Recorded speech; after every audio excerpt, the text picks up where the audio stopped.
Olá, pessoal.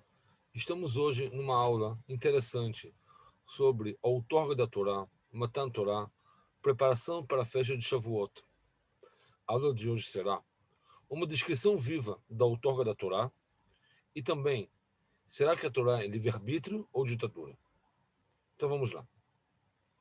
A Torá, no Sefer Dvarim, capítulo 4, Psukim, de 9 a 10, nos ordena que lembremos do acontecimento único na história sobre a outorga da Torá no Monte Sinai.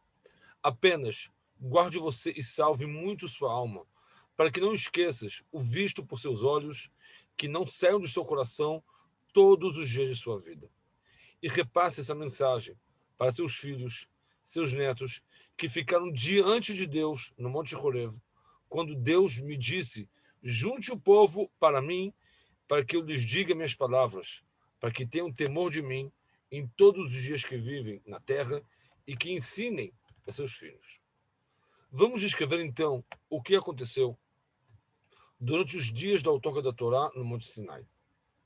Os dias da semana, conforme foi na época da outorga da Torá, foi no domingo, Rosh Chodesh Sivan. O povo de Israel veio ao Monte Sinai e estacionou aos seus pés, conforme consta na Torá, Shemot 19, Passuco 2. E vieram no deserto do Sinai e estacionaram no deserto. E estacionou o povo de Israel à frente da montanha. Colocaram Israel ali contra a montanha. Vemos aqui que está escrito: estacionou o povo, que ish echad belev echad. Ou seja, como um homem só, um coração só. União do povo. Uma das condições mais fortes e essenciais para o outorga da Torá é a união do povo. Na manhã de segunda-feira, Moshe Rabbeinu subiu ao Monte Sinai. Deus disse a ele, conforme consta na Torá Shemot, capítulo 19, psukim de 3 a 6. Assim fales a casa de Jacob, relacionado às mulheres, e diga ao filho de Israel, que são os homens: vocês viram o que eu fiz ao Egito, e vos carreguei nas asas de águias, e vos trarei a mim. E agora, se vocês me ouvirem a minha voz e guardarem minha aliança, e vocês serão a nação escolhida de todas as nações, pois a terra pertence a mim. E vocês serão para mim um reino de sacerdotes e uma nação consagrada. Estas são as coisas que você falará aos filhos de Israel. Moshe Rabbeinu pronuncia ao povo de Israel, em nome de Deus, que eles serão o povo escolhido.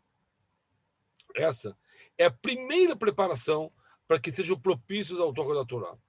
Naquele mesmo dia, Moshe Rabbeinu desceu do Monte Sinai, dizendo o citado anteriormente perante os anciãos, transmitindo depois tais ensinamentos ao resto do povo. O povo respondeu do seguinte modo, conforme consta na Torá, Shemot, capítulo 19, psukim de 7 a 8. E diz assim: e respondeu todo o povo junto e disseram: faremos todo o que foi dito por Deus. No despertar do terceiro dia, Moshe Rabbeinu subiu ao Monte Sinai, mais uma vez, trazendo o consentimento do povo sobre o aceitamento da aliança, conforme consta na Torá, no mesmo passuco, no mesmo capítulo, passuco 8. E Moshe trouxe de volta as palavras do povo para Deus. Após sua resposta, Moshe Rabbeinu, Deus, predisse a Moshe que sua profecia nunca será negada, conforme consta no passuco 9. E disse Deus a Moshe: eis que vem a você em nuvem, para que o povo escute quando eu falo com você, e para que também sempre acreditem em ti. O povo viu a grandeza de Moshe, para que nenhum profeta jamais pudesse negar. Não haverá outro profeta que chegue ao nível de Moshe. Na quarta-feira, Deus anuncia a Moshe os preceitos dos limites de aproximação do Monte Sinai, conforme consta na Torá, nos psukim 10 a 13. Vá ao povo, santifiquem-os hoje e amanhã, lavem suas roupas, preparem-se para o terceiro dia, pois no terceiro dia Deus descerá diante aos olhos de todo o povo no Monte Sinai. E você limite o povo ao redor da montanha, dizendo-lhes: cuidem para não subir e nem tocar na montanha. Após o cessar do toque do shofar, vocês poderão subir. Moshe respondeu à resposta positiva do povo à restrição, conforme consta no passuco 10. E Moshe disse as palavras do povo a Deus. Mesmo naquele dia, Moshe Rabbeinu desceu do Monte Sinai e ordenou ao povo as diretrizes de tal restrição, conforme consta na Torá no Passuk 14 e 15. E desceu Moshe do monte ao povo, e, portanto, lavaram seus vestidos. E disse ao povo: estejam prontos para daqui a 3 dias. Não se aproximem de suas mulheres.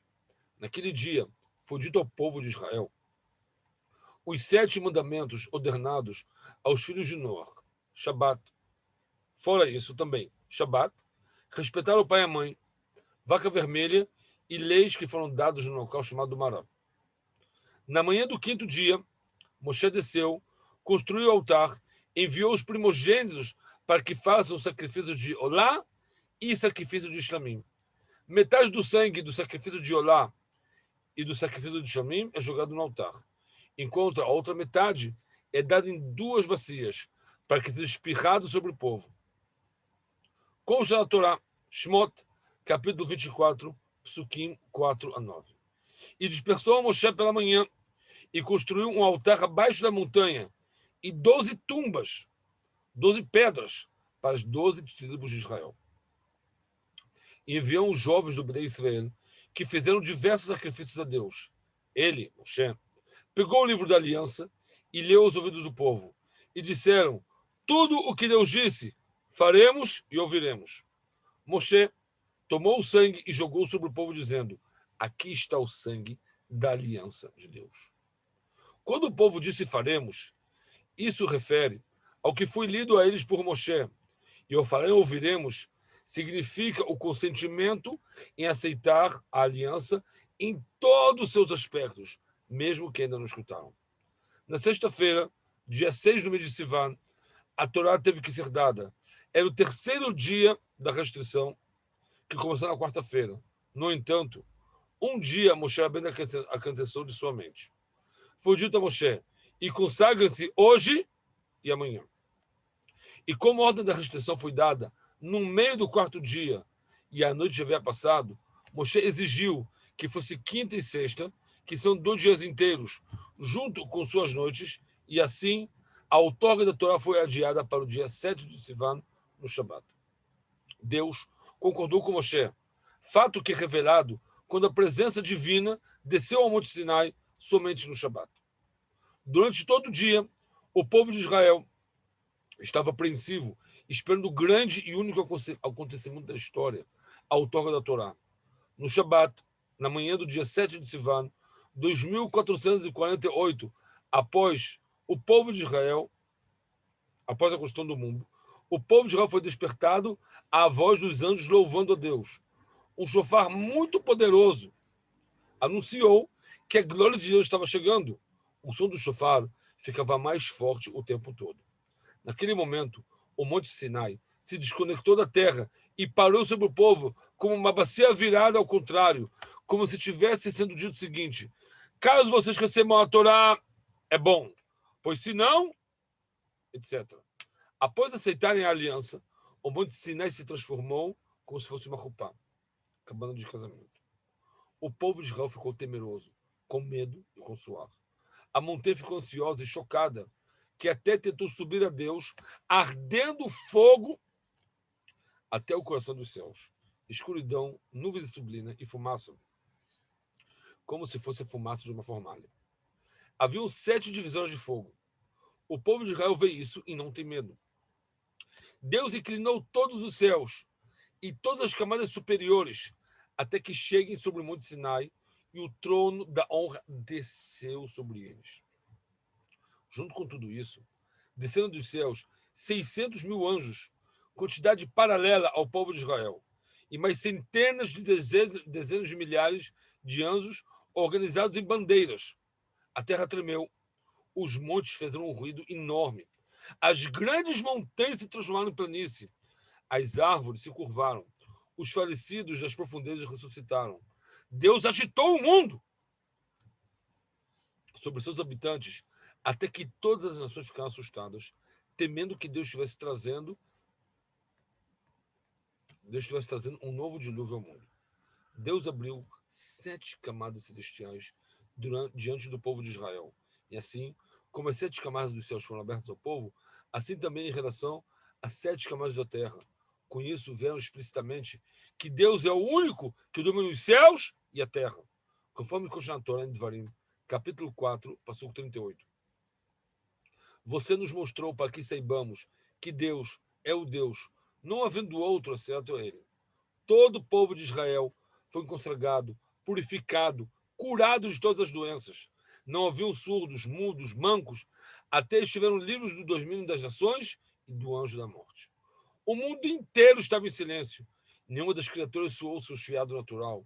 O mar não se mexeu, os poços ficaram em silêncio, até o sol parou sua jornada. O mundo inteiro estava em silêncio e a voz saiu: Anochi Hashem Elokecha! Eu sou teu Deus.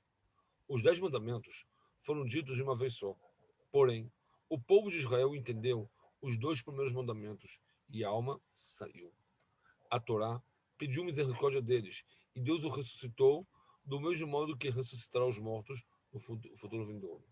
Eles pediram que Moshe Rabbeinu, que o próprio Moshe falasse com Deus diretamente, para que não aconteça novamente que ao escutarem diretamente as palavras de Deus, que suas almas saiam.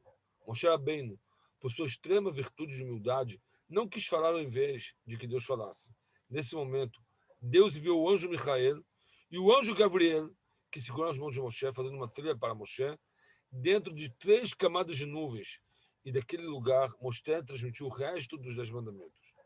Cada um dos 10 mandamentos saiu da boca de Moshe em chamas de fogo, da direita, e de Deus à esquerda. Da direita de Deus e à esquerda do povo de Israel. E retornando a cada um do povo de Israel, dizendo: Você recebe esse mandamento? Sabe que esse mandamento tem diversas leis, diversas punições. Ao aceitar então o mandamento, esse mandamento beijava em sua boca. Todas as mitzvot estão incluídas nos 10 mandamentos. E todo o povo sabia todos os segredos incluídos nos 10 mandamentos. Após isso, cada um dos mandamentos voltou a Deus e foi gravado nas tábuas da lei. Então, Moshe Rabbeinu recebeu a ordem de subir ao Monte Sinai para receber as tábuas e a Torá, conforme consta na Torá, Shemot 24:12. E Deus lhe disse: Suba a mim e esteja lá, para que eu te dê as tábuas de pedra e a Torá e as mitzvot que escrevi para ensinar-lhes. Ele passou 40 dias e 40 noites na montanha e baixou as tábuas da lei da aliança ao povo de Israel. Livre-arbítrio ou ditadura? Por um lado, todos nós sabemos que um dos pontos mais interessantes da outorga da Torá foi a exclamação do povo ao dizerem Naaseh venishma, faremos e ouviremos. Ou seja, o povo escolheu receber a Torá por livre e espontânea vontade. Por outro lado, consta no Talmud, conforme citado anteriormente, que Deus fez que o Monte Sinai se levantasse da terra e ficasse com uma bacia virada acima do povo, ameaçando do que podia acontecer caso não aceitasse a Torá. The big question is, a pergunta é, como é possível conciliar essas 2 passagens? Se é a Torá que foi aceita forçadamente pelo povo ou por livre e espontânea vontade? O rabino Berel Gurevich foi preso em determinada época numa prisão soviética. Ele tentou contrabandear a fronteira de Lvov, mas foi pego e preso. Na prisão, o serviço dos prisioneiros era costurar carteiras para o comércio governamental. Chegou o Shabat e as pernas da Bibera tremiam de medo, pois como cumpriria sua tarefa sem profanar o Shabat? Em atos estritamente proibidos pela Torá, durante seus pensamentos, disse ele ao diretor do acampamento: Berle, entendo que você não deseja trabalhar no Shabat. Porém, caso você recuse, estou obrigado a comunicar à direção superior e eles te enviarão à Sibéria, um lugar muito mais difícil do que esse. Os pensamentos de Berle estavam batendo forte em seu coração. Talvez seja correto desistir. Se ele mudar para a Sibéria, não está claro se ele sobreviverá ao inverno. Ele também pode enfrentar fome. Talvez essa seja uma preocupação de perigo de vida. Ele experimentou um momento de confusão, mas depois de um tempo ficou cheio de coragem e decidiu que eles não iriam quebrá-lo. E num domingo foi chamado ao escritório do comandante do campo. 3 oficiais senhores queriam entender por que ele estava tendo problemas e explicou que não poderia trabalhar no Shabat. Eles levantaram a voz e ameaçaram causar que perca todos os seus direitos, mas ele permaneceu determinado e persistente. Eles ponderam entre si, e em seguida, o comandante disse o seguinte: no centro do campo está o armazém de couro, onde é mantida a matéria-prima da qual as carteiras são construídas. Você é nomeado agora como guarda do armazém. Desse modo, você pode preservar seu Shabat sem profaná-lo. O que simplesmente você terá de fazer é sentar a cadeira sem fazer nada. Bel ficou chocado. Onde está a armadilha? Por que eles consideraram isso? É muito simples, disse o comandante. Os guardas que confiamos até agora foram os que mais roubaram. Mas um homem fiel como você, que está pronto para perder tudo por sua fé, não tocará em um rublo que não lhe pertence. Todos nós conhecemos as palavras do Midrash, que Deus ofereceu a Torá a todos os representantes das nações. Cada um deles quis saber o que está escrito aí na Torá antes de receber. Ao ver as restrições e os acordos escritos na Torá, desistiram. Ninguém queria receber. Quando Deus chegou ao povo de Israel, disseram: faremos e ouviremos. Desse Midrash aprendemos que a aceitação da Torá pelo povo de Israel foi por livre e espontânea vontade. Mas, por outro lado, encontramos nos sábios um entendimento completamente oposto. O versículo diz: e Moshe trouxe o povo para encontrar a Deus, e ficaram erguidos aos pés da montanha. Os sábios perguntaram: como se estabilizaram os pés da montanha? Eis, antes que foram avisados sobre a restrição de não se aproximarem da montanha, por ser, naquele momento, um lugar sagrado. Então, como Moshe trouxe eles ao pé da montanha, sendo que havia uma restrição de não se aproximar de lá? Explica o Talmud Shabbat 88, que ao estarem erguidos aos pés da montanha, significa que Deus deslocou a montanha da terra e a pôs sobre o povo como uma bacia virada. E assim disse Deus: caso vocês aceitem a Torá, tudo bem. Mas se não, Hadal Midrash Tanhuma questionam sobre a contradição. Como pode ser que o povo recebeu a Torá pronunciando faremos e ouviremos, e a montanha foi sobre as suas cabeças? Qual valor possui um casamento em que os cônjuges são forçados a aceitar a união familiar? Além disso, o povo de Israel não apenas disseram duas palavras, faremos e ouviremos. Uma vez que se prepararam durante 49 dias, a contagem do Homer, preparando-se para o grande e esperado acontecimento. Essa preparação foi com o intuito de absorver a essência do acontecimento, que futuramente acontecerá, para aceitá-lo como opinião clara e coerente. Então, a Mishnah do Tratado de Tanit comenta o Pasuk Shir Hashirim: saiam e vejam filhas de Tzion no rei Shlomo, com a coroa que coroou sua mãe no dia do seu casamento.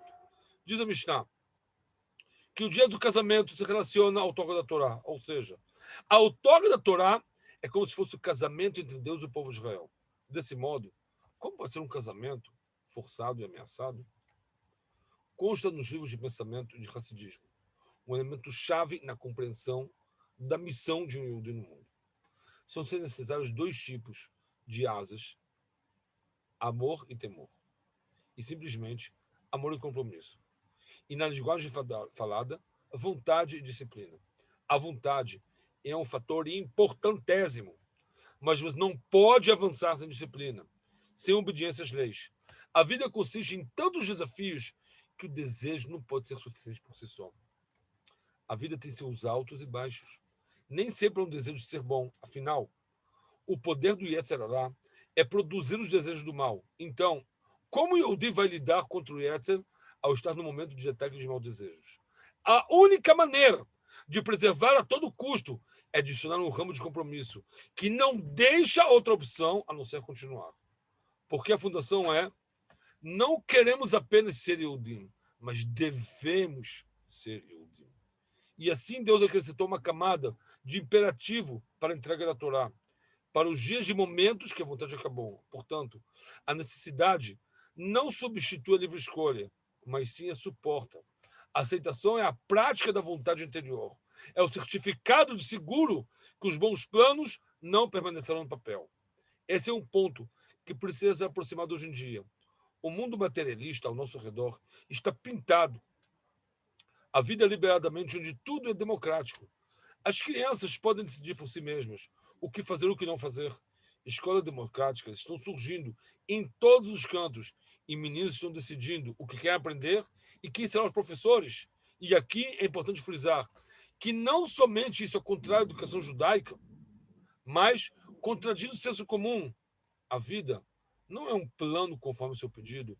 É necessário que uma pessoa ganhe na luta contra o Yetzirah, e o único modo para vencer é acostumar desde criança a prestar atenção à disciplina.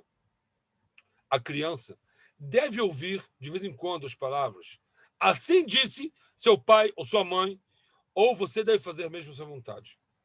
O maior presente que os pais podem dar aos filhos é cobrar deles o presente da disciplina, a capacidade de vencer a si mesmos e pôr na prática sua vontade interior.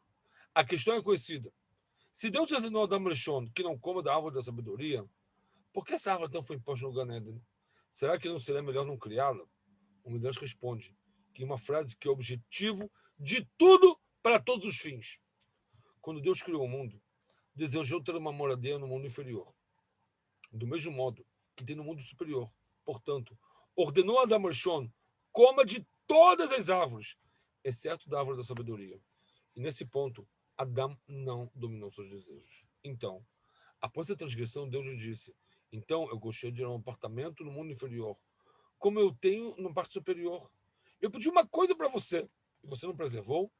Deus quis criar uma moradia adequada no mundo material, querendo ver o homem transcendendo a si mesmo e tornando-se a base e os alicerces dessa moradia. E aqui vê o componente essencial à escravidão e serviço a Deus. É importante escolher os bons modos, voluntariamente, mas a escolha é limitada. Deixa a pessoa dentro de seus próprios cabos. A escravidão, serviço a Deus, por outro lado, é o dom de pular para cima ao fazer a vontade divina porque Deus ordenou. A lealdade a Deus é medida quando a pessoa faz atos que, em sua limitada mente, parece ser sem lógica. Porém, mesmo assim o faz, pois essa é a vontade divina. Pôr a montanha sobre o povo, na outorga da Torá, não veio somente para fortificar a vontade, isso veio para criar um vínculo imenso entre o povo de Israel e o Todo-Poderoso. A coisa mais difícil para o homem é abrir mão de sua sabedoria, de sua independência, admitindo que existe algo ou alguém maior que ele, colocando em sua vida em padrão de escravidão e dependência de Deus. E assim, estamos constantemente buscando explicações lógicas para o mandamento da Torá, todos com o objetivo de nos sentir no controle de nossa vida. E esse é exatamente o desafio, sabendo profundamente que a Torá é maior que nós, que estamos apenas tentando nos aproximar dela. Esse é um aspecto da escravidão, mas também tem outro oposto. A escravidão para Deus é o objetivo da felicidade que o homem pode alcançar nesse mundo. Notamos que, quando fazemos uma mitzvah facilmente, passamos ao lado dela e seguimos em frente. Porque quando cumprimos uma mitzvah, mesmo em situações não tão confortáveis para nós, experimentamos uma felicidade sem paralelo. Muito obrigado. Hag Sameach para todos e Shabbat Shalom.